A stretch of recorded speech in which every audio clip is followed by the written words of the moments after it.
عمومی طور پہ جب ولی کا ذکر آئے تو اس کے ساتھ کرامت کا تصور ساتھ جڑا ہوا ہوتا ہے، لیکن یہ بات ذہن میں رکھیں کہ یہ ولی کو اللہ کی طرف سے دیا گیا اعزاز تو ہے، لیکن یہ ولی کی علامات سے نہیں ہے۔ یعنی ولی کے لیے جو شرطیں ہیں، جو نصاب ہے، وہ ایمان اور تقوی ہے۔ اگر کسی کے اندر یہ دو خوبیاں پائی جائیں اور وہ کمال درجے کی موجود ہوں، لیکن کرامت آپ تک نہ پہنچے یا ظہوری نہ ہو ساری زندگی، تو اس کے ولی ہونے میں شک نہیں ہے۔ اور ایک شخص کے اندر آپ کرامت دیکھیں لیکن یہ دو خوبیاں نہ پائی جائیں تو اس کو ہم کرامت ہی قرار نہیں دے سکتے، وہ استدراج ہوگا۔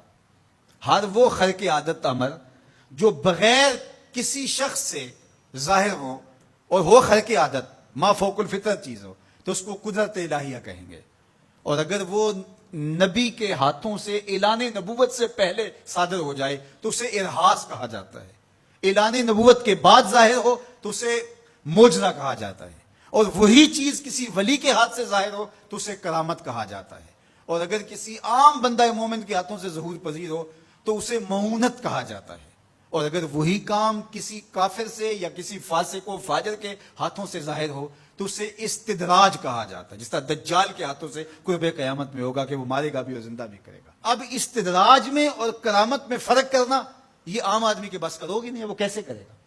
تو اس کے لیے سادہ کلیہ یہ ہے کہ ایمان اور تقوی کی شرط کے ساتھ اس چیز کو کرامت کہا جائے گا، اور اگر یہ دونوں شرطیں نہیں پائی جا رہی تو وہ پھر استدراج ہوگا۔ تو اس لیے ولی کو پہچاننے کے لیے کرامت معیار ہی نہیں ہوا، کرامت نصاب ہی نہیں ہوا، ولی کو پہچاننے کے لیے ایمان اور تقوی ہوا۔ اگر کرامت کو معیار بنا لیں گے تو پھر استدراج والے کو بھی ولی ماننا پڑے گا، اور یہی وجہ ہے کہ بہت سارے لوگوں نے ایسے لوگوں کے اوپر جو کسی بڑے بزرگ کی گدی پہ بیٹھ گیا یا وہ چار لوگوں نے اس کو مان لیا یا اس کے شعبے چل گئے اور شریعت کا واضح تارک ہے اور لوگ اس کو اللہ کا ولی مان رہے ہوتے ہیں، اس لیے کہ ان کے ہاں معیار وہ نہیں ہے جو قرآن نے دی ہے۔ قرآن نے دی اللہ زین آمنوا وکانوا یتقون، اور کرامت معیار نہیں ہے، وہ ایک ثمرہ ہے، اس ثمرے کو پہچانا جائے گا اس اصل نصاب کے بعد۔ اس کو صرف ایک مثال سے سمجھاتا ہوں۔ حضرت داتا گنج بخش علی حجویری علیہ الرحمہ نے کشف المعجوب میں یہ واقعہ لکھا ہے۔ کہتے ہیں کہ شیخ علی الخواص ایک بہت بڑے بزرگ تھے، وہ سفر پہ جا رہے تھے اور صاحب حال تھے، با کمال تھے، واقعتاً اللہ کے ولی تھے۔ ایک شخص آیا اور ہانپتا کامتا ان کے پاس آ کے رکا، کہا آپ شیخ علی الخواص ہیں؟ فرمایا ہاں۔ تو کہا کہ میں لمبا سفر کر کے آیا ہوں اور آپ کی صحبت میں کچھ دن گزارنا چاہتا ہوں، تو آپ مجھے اپنی صحبت کے شرف سے محروم نہ رکھیے۔ تو حضرت شیخ علی الخواص نے مراقبہ کیا اور اسے کہا کہ مجھے تیرے بدن سے کفر کی بو آ رہی ہے۔ اللہ والوں کو اللہ نے بصیرت کا نور دیا ہوتا ہے۔ اس نے کہا جی میں نصرانی ہوں اور دیار غرب سے آیا ہوں، آپ کی شہرت سنی تھی تو آپ کی صحبت میں کچھ وقت گزارنے کی آرزو ہے، مجھے محروم نہ رکھیے۔ شیخ کہتے ہیں میں نے ٹالنا چاہا، میں نے کہا کہ میری صحبت میں رہنا بڑا مشکل ہوگا، تکلیفیں سہنا پڑیں گی۔ اس نے کہا جی میں گوارا کروں گا۔ فرمایا ٹھیک ہے۔ کہا کہ میں چلتا گیا اور وہ بھی میرے ساتھ تھا۔ 8 دن گزر گئے، کبھی کھانا ملتا، کبھی 2 لقمے لے لیتے، کبھی پانی پی کے گزر اوقات ہوتی، کبھی گھاس کھا لیتے۔ ایک دن اس کا وجود کپ کپا رہا تھا بھوک کی شدت کی وجہ سے۔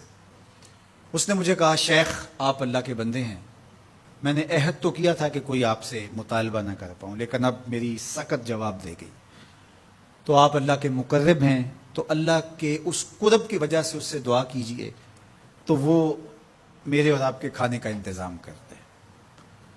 کہتے ہیں کہ میں اس کی حالت کو دیکھ کر کے سجدہ ریز ہو گیا اور اللہ کی بارگاہ میں نے یہ دعا کی مالک اس کافر کے سامنے رسوا نہ کرنا۔ کہا جب میں نے سر اٹھایا تو آسمان سے ایک طبق اترا جس کے اوپر 2 پیالے شربت کے تھے اور 2 روٹیاں تھیں، تو میں نے ایک پیالہ اور ایک روٹی اس کو دے دی اور ایک خود لے لی اور پھر سفر شروع ہو گیا۔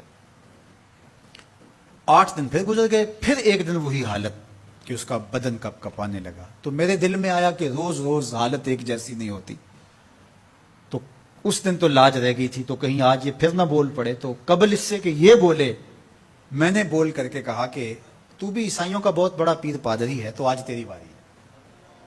تو کہتے جب میں نے اس کو کہا تو اس نے بھی سجدے میں سر رکھ دیا، اور میں دل ہی دل میں سوچا کہ اس کا سجدہ ریز ہونا کیا معنی رکھتا ہے جب ایمان ہی نہیں ہے۔